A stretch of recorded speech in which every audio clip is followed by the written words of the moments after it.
Welcome to People Are the Point. I'm your host, Mark Concannon. Let's talk about the people.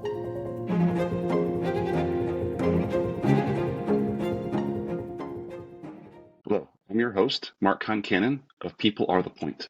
Today, join me as Professor Dr. Simon Mack, the first American Vice Chancellor in India, head of a university focused on artificial intelligence, also an entrepreneur, also part of startups, also an engineer. He has had a very broad range of experience, and will talk with me today about the new adventures that he's taken on in India after 2 decades of education at SMU in the Dallas metro area. Thank you for taking the time today. Well, good evening. Thank you for joining us today. Great to be here, Mark. Thanks for inviting me. Absolutely. So I think it's early evening in Mumbai right now. We're just getting our day started here in Florida. It is. It's 6:30 p.m. here in Mumbai. We just saw this sunset where the sun was literally bright red. And so it was an incredible sunset that we just had here in India, in Mumbai. It's amazing. And this is pretty new. You've been there for a few months now, right, in Mumbai? Yes, I've been here exactly 8 weeks. And so this is my 9th week. That's exciting. And you had your first cricket game. How'd that go? Well, yeah, it was a student game, and it was during halftime, and so they were nice enough to allow me to get in there and take a couple of swings. But what I did not expect was that the weight of the cricket bat is substantially more heavy than a baseball bat, and so I try to swing it as hard as I can, and I think I popped out my shoulder. No, you can't be 2 months in and injure yourself already. I know. But I'm glad I had at least one hit, and that was a video that I posted. So you come to India after a couple decades in Dallas, is that correct? Yeah, yes, I was. I moved to Dallas in the 90s, and so yeah, it was almost 25 years in Dallas. And what have you found as some of the biggest differences as you settle into India between that and the United States, maybe Dallas in particular? Well, again, keep in mind, my perspective is based on a university, right? And so I've spent most of my 8 weeks residing in a university. And what I will say, Mark, is that students in Mumbai, India, are the same as students in Dallas, Texas. I mean, they, you have students who came from a fairly well-off family, and so therefore they have certain expectations and behaviors. Then you have students who are on the other end of the spectrum, who are exploring and learning about brand new things, and so again, it's actually been quite eye-opening to me that, yeah, from a student perspective, they're all 20-year-olds, right? Early 20-year-olds and trying to learn the meaning of life, trying to plan their career, and of course, trying to keep their parents in the loop about everything. Now, I wonder, though, because you recently had a student event, the Rush for Rush, and Yes. there was student-organized music performances and a lot of celebration, I think. Do you feel like that culture is a little different maybe in India, that there's more of that component? Absolutely. It is definitely a more fun-loving festival type of culture. And so, Mark, you mentioned Rush for Rush. I really didn't know what it was until I experienced it. And so the best way to describe it, it's like homecoming, but on steroids. And I mean, so they had dancing, singing, skits, performance, and cricket games. And so that's how Great. I got involved. And Mark, your name was everywhere. Concannon was in all the shirts and all the signage. So I think the students are going to really, really enjoy meeting you in the spring. That was very fun, though. We were very happy to be part of all this and super excited about our partnership as this new adventure is blossoming here. So what brought you to education originally? Like it's been a lifelong participation for you, and I would say passion, from what I can tell, your love for learning and students. What kind of brought you to this in the beginning? Yes. So like you mentioned, I've been in India for 2 months now. Prior to that, I was at SMU for 20 years. And so I was part of the entrepreneurship program at SMU. And for the last 5 years, I oversaw the entrepreneurship program. And so never in my wildest dreams did I ever thought I would be in academia, Mark, and certainly not for 20 plus years. As a matter of fact, when I left my undergrad in engineering, I said, I'll never go back to academia. My undergrad in engineering degree program was so difficult. I said, no, no way. But through a series of circumstances, what brought me back was basically my entrepreneurship professor. And so, again, prior to coming to Dallas, I worked in startups in Silicon Valley, and one of my startups that I was employee number 10, we IPO'd, and I moved to Dallas.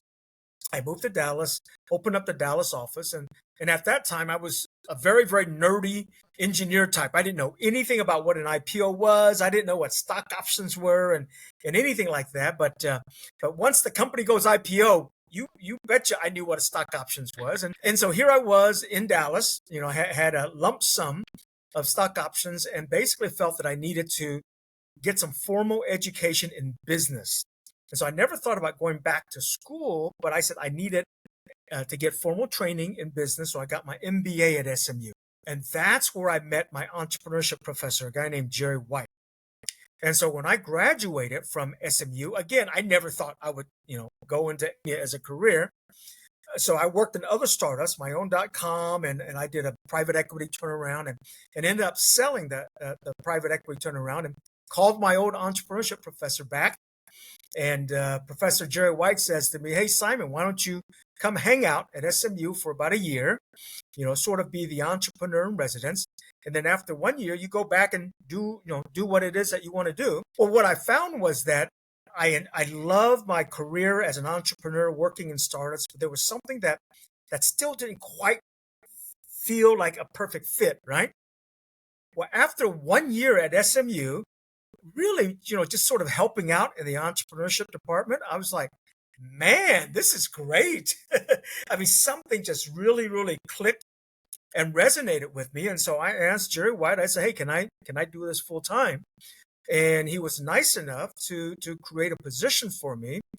And that 1 year ended up being 20 years. And that's when I knew that if I were going to be in academia, I wanted to be involved in entrepreneurship. And so that was completely random in the sense that wasn't something that I planned. And but that's where I ended up. And so, when you know that you're in your sweet spot, right? When you know you're doing something that really resonates with who you are and your belief systems, then time flies. And so again, I can't believe I spent 20 years at SMU. That's amazing. Well, having gone through the cycle of startup, sale, turnaround, sale, and now you went into academia and went through this process of learning maybe a structured approach, like what would you say about your takeaways from entrepreneurship as an education versus obviously you lived through entrepreneurship in the real world? What would you compare and contrast what you learned from school versus what you lived through? Yeah. So a lot of people actually still debate with me in terms of how can you teach entrepreneurship? Don't you just do it, right? And here's what I will say to you. If I knew what I knew now when I was doing my startup, I would have been a much, much more successful entrepreneur. So there's no way I'm going to sit back and say, "Oh yeah, getting formal education and formally trained in entrepreneurship is useless as an entrepreneur," right? I'm not going to say that. As a matter of fact, I believe it's very, very helpful.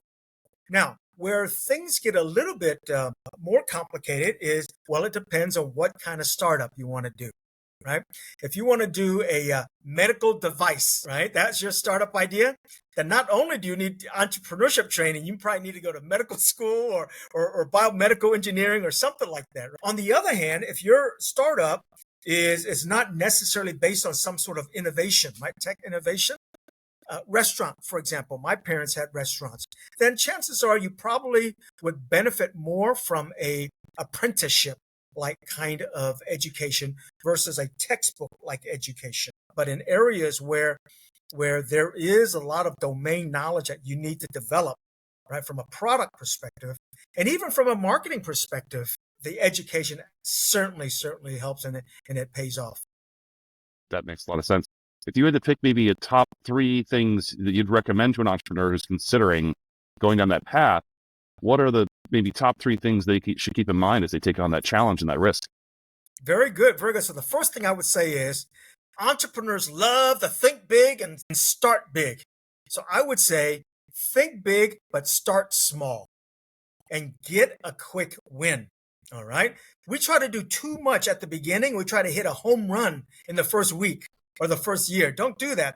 Get a base hit, and the base hits will eventually lead to a home run. So that's number one. Think big, but start small and get some quick wins. Number two is do something that you really care about. All right. Now, I don't mean something you're passionate about, something that you care about, which are two different, which can be two different things, because a lot of times, if you're an entrepreneur and you're truly doing something novel and innovative, guess what? It ain't going to be easy, right? When you're starting off. And so it is not going to be a passion for you. But if you feel this sense of purpose, this sense of calling to go in that direction, then that's what I would say is do a startup that resonates with you personally. That's number two. And then number three, this is very, very controversial, which is know your affordable loss. All right. The phrase affordable loss is an actual academic term. And basically what we have now shown is that research has shown that long-term successful entrepreneurs don't bet the farm. All right. What they do is they bet the proceeds from the sale of the farm or of the crops, but they don't bet the farm. And too many entrepreneurs have this mythology about, putting your house on the market and things like that. That is not what I would recommend, and that's usually not the formula for success. Now, Mark, as you know, there's always exceptions to the rule. All right. But I'm just talking about in the sweet spot for most entrepreneurs.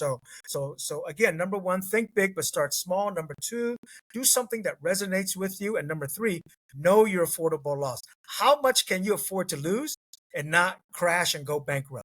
That's amazing. Well, that's all really good advice. And now you're taking this years of experience in industry effectively, and now education, and you've transitioned to India to help start running the first artificial intelligence university. This is really exciting. What are some of the things you're looking for? Speaking of, maybe start small. What are some of the successes you're looking for this year as you all launch this new adventure? Right. So I want to explain to your audience that in India, you can't just start a university. What you have to do is you have to apply to the government to get a license to become a university, and the government will only give it to you if you are already a proven entity. So officially, the university that I'm at, University AI Mumbai, is 1.5 years old officially. Unofficially, the school has been around for about 8 or 9 years as a school of business. So there's actually about 700-800 BBAs, undergrads, and MBAs. And so what happened is the founder of the university, the chancellor, a guy named Tarun Anand, who is my boss, the chancellor, his vision was to create a university. And so you apply to the government gives you the license, and then now you start opening schools. So 2 years ago, we launched the School of AI. So instead of having a school of engineering, we decided to have a school of AI. So in the first class, we had about 20. Last year, we had 80 students. So now we have about 100 students in the School of AI undergrad. So Mark, imagine you're starting a university from scratch and you're building these schools and you're trying to get students, right? That's what this is all about here in India. So this past year, we launched the School of Music. All right. And the purpose of that is we want to bring AI to Bollywood. Mumbai is also the headquarters of Bollywood. And so we've got faculty who actually are part of the Bollywood community. And so that's going to be a lot of fun. And this year we have about 10 students, right? Again, the very, very first class. Next year, we're going to open up a school of design. All right. And so every year we're opening up a new school of something. And my job is to make sure that we coordinate the whole university in such a way that it can work together, and then we can all grow together. And, if you think about it, if you're going to start a new university, how do you differentiate? So you differentiate based on your curriculum, which is 100% AI. So for example, our BBAs, or business students, they get a BBA in AI with the specialty in marketing or finance. So they get AI. Our AI student, tech students, of course, they're doing everything AI. Our music students are AI. And I forgot, we also have a School of Liberal Arts, where right now we only offer a degree in psychology. Guess what? We're teaching AI in psychology. And so so our curriculum is AI and everything. And the second way we differentiate is through the student experience. And so that's why they hired an American. They want a more American student experience, and more specifically, a Texas student experience, right? And I've been creating a lot of different programs that mirror what we do in America, and one of them, I'm excited to say, is having a university mascot. Yeah. And so we have our convocation this Saturday. So today is Tuesday. We have our convocation on Saturday, and we're going to announce our mascot. We're also going to announce our school song, and I am going to teach everybody in the audience our school cheer. Oh, that's great. Very exciting. Very So fun. we're gonna, and so we're trying to add some of the American college experience that I've experienced, that I think the students here in India will also appreciate. So it's been a lot of fun, not only from an entrepreneurship perspective, right? Basically starting up a new university, but from a culture perspective, like you were saying, they love to dance, they love to enjoy themselves, and then also from, of course, the food and just getting. They are so friendly here. They're so friendly. They're so accepting of different people, different cultures, and so it's been quite an experience that I did not expect in a positive sense. Oh, that's very exciting. Well, a couple of questions we usually like to ask all of our guests. One, and maybe you touched this a little bit with the entrepreneurship professor, but it's someone that like really impacted your journey and maybe took you in a new direction, and how they shaped you. What's that translated into, either at work or in your personal life? So I'll give you two examples. One example is my entrepreneurship professor, Jerry White. Clearly, major influencer of me, not only in terms of teaching entrepreneurship, but in terms of viewing the world through an entrepreneurial mindset. So he taught me what an entrepreneurial mindset is, and I owe everything that I do now from an entrepreneurship academic part to him. The second person that I will give credit to is my engineering supervisor, 2 years out of engineering school. Why do I give him credit? Because I asked him for a recommendation for graduate school, and he said, "Simon, I'm sorry, I can't recommend you. You're terrible as an engineer." No. So, but Mark, I was, my parents were Asian immigrants, right, to America. And so so I grew up following the typical Asian American immigrant dream, which is work hard, get into a good school, right? So I went to MIT, get an engineering degree, and get a high paying job. Well, that's exactly what I did. And when I realized when I was working as an engineer 9 to 5 that I didn't enjoy what I was doing, but I felt guilty. And it was my engineering supervisor who basically pushed me over to say, "Okay, no more engineering, it's okay."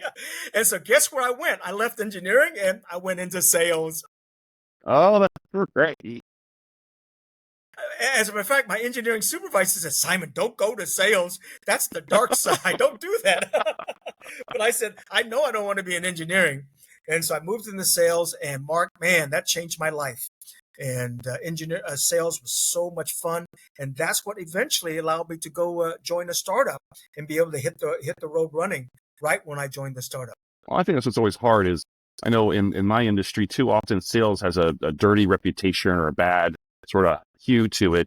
But in the end, it's relationship management. That's really what it's about. It's that interpersonal connection, making sure you understand what someone needs, giving them what they need, not selling it, getting it for them, right? And then delivering on that promise. That's in the end, all sales really is when you do it right. Yes. And that's the key, Mark, is when you do it right. Of course, I know there are people and situations where it is not done right. And that's why it gets this reputation. Yeah, I agree. So a lot of your time is poured into work. Obviously, there are a lot of challenges in front of you. And when you're an entrepreneur, there's not a lot of free time, but do you have some hobbies or passions, or how you do like to spend your time when you're not focused on these new developments or new adventures? So Mark, here's the irony. So my university is actually about 60 miles outside of Mumbai. It's in a village. So when you visit us, you'll be driving through a village and like, "Man, where's Simon taking me?" Right? And then Oh, you I take know, a Simon. We left, started doing research on hotels. I got a little nervous, but I know we're going to figure it out. and then you turn left, and there's this big, gorgeous building, and we're basically teaching AI in the middle of a village in India, right? And so here's the thing: when you're in a village in India, there's not much to do. All right. And so, as crazy as it sounds, Mark, I get home probably around 6:30, 7 o'clock, and I just chill. I literally have nothing to do. And it is wonderful. I mean, for the last, X number of years, decades, it's been nonstop, just like you were saying. And so this has actually been a great, great reprieve. And Mark, I'm going to recommend it to you too. Take Just take a time to break. just sit and Yeah. literally have nothing to do. You don't have anything that, no expectations from you, right? So you just sit there and relax and just let your whole day just sort of unwind. And I So then, do do it you without find? alcohol. Yeah. Do you find in that time that you'll like read, or is it more just reflecting on the day? Like, how do you find you use that time? Yeah, so I read news. I still do a lot of current event kind of reading. So mainly news, and then just reflect on the day. Yeah, Okay. yeah. Oh, that's great. It's And very again, in the apartment that we're set up in, I'm in campus housing and faculty yeah. housing. You open the window, and there's gorgeous hills, the greenery, right? And so if you're in Texas, it's like the rolling hills kind of thing. And so you literally just sit there, just stare, and you're just looking at nature. There's birds everywhere. Every once in a while, you'll see a buffalo, walk by your window, and some goats and things like that. And yeah, I mean, it is a very, very rustic life, and it's just very. You feel like you're going to a retreat. You feel like you're living in a retreat. So that's very fun. yeah, yeah. So yeah, but I do a lot of reading, mainly short articles, mainly news articles, up to date. Everything from AI related to business related to something called politics. There's some politics going on in recently, right? And Yeah. and what's interesting is I try to read Indian news because I Oh, want to see what the Indian media thinks about different things. And it's funny to hear them talk in a less than positive way about the West and specifically about America. So I said, oh, that's kind of interesting. They think that yeah. about America or Americans, right? And so, generally speaking, as I've traveled, America, in terms of the government, has mixed reviews around the world. But in terms of Americans, everybody loves Americans. The people, it's Well, just the that's good. At politics that least, some people don't understand. yeah. At least we're spreading a good impression of the person. That's always good. That's good. Generally Well, you're speaking, obviously yes. very, very focused on AI right now. Do you have a favorite tool? Is this part of your day every day? How does AI play into your everyday life? Yes, I'll tell you a funny story, right? I use AI to get this job. All right. Okay. And so so what happened is, again, in India, the government is very, very much involved in higher education. I didn't know that. I didn't understand it. So when I was interviewing for this job, I found out I had to interview with a government official, an Indian government official. All right. And so the people at the university said, "Oh, hey, Simon, read up on this document, which is called the New Education Policy." All right, it's like a 50-page document. They said, "Read up on this document because they might ask you about that for an interview tomorrow." All right. And so I was expecting to read this document overnight. So here's what I did. I downloaded the Adobe AI Assist, right? And I asked Adobe, I said, Adobe, summarize this document for me, right? And so Adobe summarized the document. And then what I did was, in the areas that it summarized, the pieces that I think the government official would ask me about, I took that and then I went to the actual document itself, right? And then I drilled down on that. And so the next day I went to my interview and I was using some of the things that AI helped me to do to get this job. And so right now I am using AI just to make my days more efficient, things like that. But all of our students are using AI to create something, right? I'm not using AI to create anything per se, but a lot of our students in our classroom are using AI to create different things, everything from creating PowerPoints to creating pitches, when they do startup pitches, right? And of course, our technical students, or they call them BTechs, bachelor's in technology students, are using AI to create other AI. And so that's pretty cool. It's a lot of fun. So is there any major items you're looking forward to around the holidays? Are you going to stay there and celebrate in India? Yeah, so the big holiday is Diwali.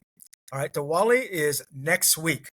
All right, so I was debating whether I wanted to travel during Diwali, but I thought I would just sort of hang out here and see how they celebrate Diwali. And so I'm looking forward to celebrating the largest festival, the largest Indian festival, and seeing how they do it here. Oh, that's pretty exciting. Well, now obviously you've only been there 2 months. This is really your first. You said you had one trip previously as part of the securing the position, and now you live there.